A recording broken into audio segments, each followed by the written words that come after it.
yung status na investigasyon hinggil po sa nangyaring insidente sa isa pong coffee shop dyan po sa Pampanga na nag-viral nga po. Opo, Ma'am Angel, magandang umaga uli. The moment po na nalaman po ito ng NCDA, maaga po tayong nakipag-coordinate sa local government unit through the Persons with Disability Affairs Office po. And sa tulong din po ng Mayor ng San Fernando, Pampanga, nag-conduct na po sila ng parang case management together with the establishment po. And nag-reach out din po kami kasi yun pong establishment ay sa San Fernando. Ito naman pong family po is from Kalumpit, Bulacan. So magkaiba po ng parang authority, no? Hindi po nasasakop ng iisang jurisdiction. And we already coordinated with the PIDAW of Kalumpit kung saan po nakatira yung pamilya. And we are in constant communication with the family po. Opo. Opo. Base ho dun sa inyong pakikipag-usap po dun sa pamilya o dun po sa coffee shop, bakit daw po hindi pinapasok yung mag-ina? Dahil nga po itong coffee shop na ito ay meron po silang tinatawag na no outside food policy. Opo. Probably they are just protecting po siguro yung kanilang, since food ang business nila. However po, iba po naman yung case sana nitong family na ito kasi meron pong bata na kasama na under the spectrum disorder. So tayo po, meron po tayong batas, ang Magna Carta for Persons with Disability, and we are encouraging po ang society natin, ang mga Filipino, ang establishment, ang paaralan, ang mga workplaces na mag-provide po ng tinatawag natin na reasonable accommodation.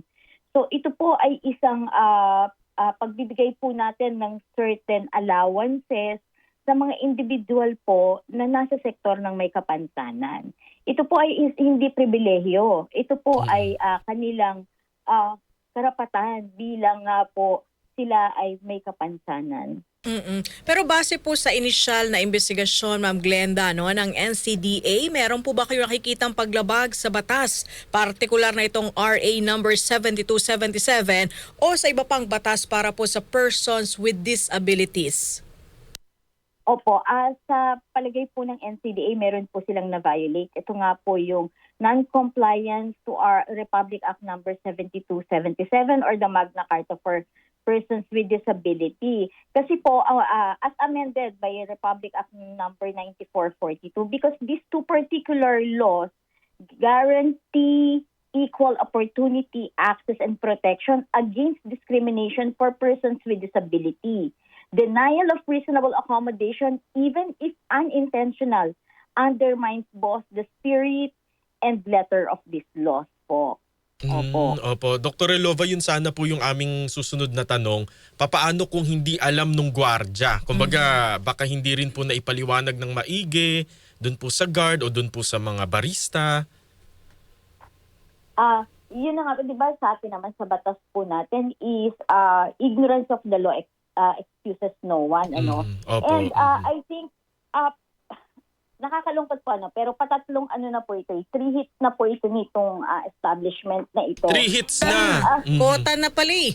Ano po yung dalawang una? Ito ba yung hindi ano tawag dito? Nag-accommodate naman ng PWD-ID? Opo, at PWD-ID and at the same time po senior citizen po yung holder. The second time is parang na-discriminate naman yung tao kasi sinulat nila dun sa copy yung parang, yung kung ano yung disability ng tao. At tinawag nila yun sa harapan ng madaming tao. And then ito na po yung pangatlo. So we personally reach out to them. I even go to their branch kung sino po yung nag-violate. Kasi hindi po kami nakaka-receive before na answer from them. So personally po pinuntahan po namin. And after 2 hours, sumagot po sila through their lawyers, apologizing, and then nag-public apology po sila dun sa family. We even offer them disability sensitivity training for their employees. Kasi po, round the clock naman, buong taon po, nagbibigay po ang NCDA ng free disability sensitivity training. And we even have po sa webpage namin, panawagan na rin po ito sa lahat po ng ating mga establishment, government offices, private. Meron pong ino-offer na free online disability sensitivity training si NCDA. So yun po, makakakuha po sila ng certificate na sila po ay desensitized na po or alam na po nila yung tamang pag-handle, lalong-lalo na kung frontliners po sila. Opo. Ma'am Glenda, kung gayon, sabi mo kanina nakaka-3 strike na pala itong Oo. kilalang coffee shop na ito. Ano po yung pwede nilang kaharaping parusa? Kami po ay nag-set na po ng meeting with DTI kasi kami po sa NCDA wala po kaming quasi judicial power because dito po sa Quezon City kami po ay secretariat. But however, ang Department of Trade and Industry po is also NCDA. Part po sila sa governing board po sila. So we're gonna discuss po possible actions or violations po ng nitong establishment na ito. Opo, pag ganun po, sino pong magfa-file ng kaso sa Starbucks? Yun po bang pamilya na na-discriminate o pamahalaan po? Ang magfa-file po, kung sino po yung aggrieved party, in terms po kasi ng ganito, yung discrimination, ang aggrieved party po dito is the family. But the NCDA will be supporting the family if magte-take nga po sila ng legal action. And kami naman po, dahil nga po ang NCDA ay composed of governing board, kung sino po yung particular agency within the board na may mandate sa kanila na magbigay ng sanction. And I think this is the DTI po. So, ito po yung magiging action po ng NCDA. Ma'am, sa inyong monitoring po, gaano kadami mga establishmento ang lumalabag po dito? Kasi yung iba, baka hindi po kasi nava-viral lang, di ba? Oo, Hindi na hindi lang pag-uusapan. na-videohan. Oo. Sa inyo pong tanggapan, gaano na po kalala yung ganitong, masasabi ba nating malala yung pag-diskriminasyon po sa ating mga PWDs? For the past 2 years po, hindi ko lang po mako-quantify yung exact numbers, pero we have received several. And yun nga po, hindi nga lamang nagba-viral, pero ito po ay nasusulatan po namin. And nagpo-comply naman po sila at nagtatry po kasi ng amicable settlement with the aggrieved party. So ganun po yung nangyayari. Namamagitan po ang local government unit through the PIDAW offices and NCDA para po magkaroon ng resolution and then mag-reform din po itong mga establishment or gawin po nila yung necessary compliance dito po sa ating batas. Kaya So, po siguro wala pong dumidiretsong kaso sa korte kasi kumbaga po nagkakaaregluhan na sa Areglo. baba. Opo, humihingi po ng dispensa at tinatry naman din po nilang i-better yung systems nila pagka naman or services pagka po sila ay nasulatan na po ng NCDA.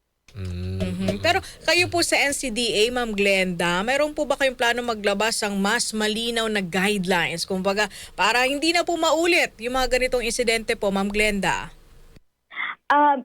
Opo ma'am, i-strengthen pa po namin. Patuloy po talaga kaming nag-a-advocate nito ma'am at mas strengthen din po yung approach namin ngayon kasi magde-decentralize po kami. Kasi kung mapapansin po natin, ito pong pangyayari na ito ay naganap po sa mga sa provinces po So kaya po we are trying to decentralize and building a stronger speakers bureau po para po lalong ma-advocate po natin ang compliance po ng mga establishment sa Magna Carta ng Persons with Disability. Opo. Ma'am, hindi ko po alam kung nakausap niyo po personally yung nanay pero may mga comment po kasi sa social media na pinaupo naman daw po yung mag-ina sa labas po nung, yung kumbaga yung, anong tawag dito? Alfresco. Part daw po noong kapihan pero minarapat daw po nung nanay na paupuin sa sahig yung kanyang anak. Wala pong ganong ni-reveal sa amin yung nanay and ang NCDA po ay nakausap po personally yung pong nanay. At, Opo. Actually, meron po kami mga palitan ng email at meron po siyang mga clarification regarding kung ano po yung nangyari. And dahil nga po wala pa rin naman pong nagaganap na paghaharap between the establishment and the family, so, hindi po din pa ako makakapag-comment kung ano po talaga yung totoo. Pero dahil nga po, ang bata nga po ay under the spectrum, yung bata po should be comfortable. Kinakailangan po talaga na makapag-provide tayo ng space sa kanya, yung wherein hindi po natin parang matitrigger yung meltdown. So yung uncomfortable space tama for po. the child. Opo, kung mapupuna po natin sa abroad po yung the same coffee shop, they are providing safe spaces for children. And nagtataka lang kami dito, hindi sila masyadong sensitive. So, Oo.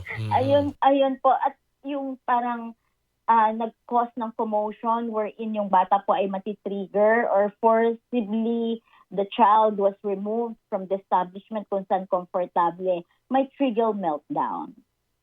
Opo. At nabanggit niyo po kanina yung tinatawag pong Persons with Disability Affairs Office na yun po yung pinakamalapit na pwedeng sumbungan ng ating mga kababayan. Ano po bang estado po nung bilang ng mga PDAW sa mga lokal na pamahalaan po? Almost lahat po ng ating mga municipality po ay meron na po tayong Persons with Disability Affairs Offices or yung pong focal. So kung kung sila po ay nakabilong sa 4th to 6th class municipality, they are not mandated to have a separate PDAW office. Though, kinakailangan po meron silang focal. Sometimes naka-under po ito sa mga city social welfare officer or sa mga municipal social welfare offices po ng mga LGU. So, ang hindi na lang po natin yung separate ang PDAW ay nasa 400 na lang po. Pero almost all LGUs po natin ay meron na po tayong PDAW offices. Opo, 400 po yung naitayo na. Ilan pa po yung kailangan? No, yun Baliktad. pong 400 yung walang separate. Yung wala. So, out of the 1,600 po, 1,200 po yung may separate na po tayo ng mga PDAW offices. 400 po yung focals pa lang. Ibig sabihin, meron talagang isang empleyadong nakatutok para po sa mga issues and concerns ng persons with disability. Ma'am Glenda, maitanong ko na lamang din yung estado ng pagkakaroon ng unified ID ng mga persons with disability. Kasi yung iba daw, kinirereklamo naman ng ibang mga establishmento, partner, parang naaabuso daw po ito. Kasi yung iba mukhang peke. Oo. Nagsimula na po kami last year ng ating tinatawag na Unified Persons with Disability na ID. As of today po, meron po tayong 526 na LGU na po na gumagawa na po nitong panibagong ID system na po ito. So ang system po ay iisa, so ito po ay centralized ang system. Pero ang ID po, ang application po ay doon pa rin sa ating mga local government unit and the issuance of ID. So pumapasok po ito sa central system dito sa NCDA at kami po yung nag-generate ng ID nila para po malaman po natin na hindi po fake itong susunod na ID na ito. Pero we are looking at the end of this year po bago po natin matapos ang 1,600 municipalities po natin. Opo. And with that, Executive Director Glenda Relova, maraming Thank you so salamat much, po sa inyo, ma'am. Opo, maraming salamat po at mabuhay po kayo. Opo, wag po kayong mapapagod sa pagbibigay po ng protection para po sa ating mga kababayang PWD, ma'am, ha? Opo, makakaasa po kayo. God bless po. Ayan, congratulations din po and maraming salamat po sa NCDA.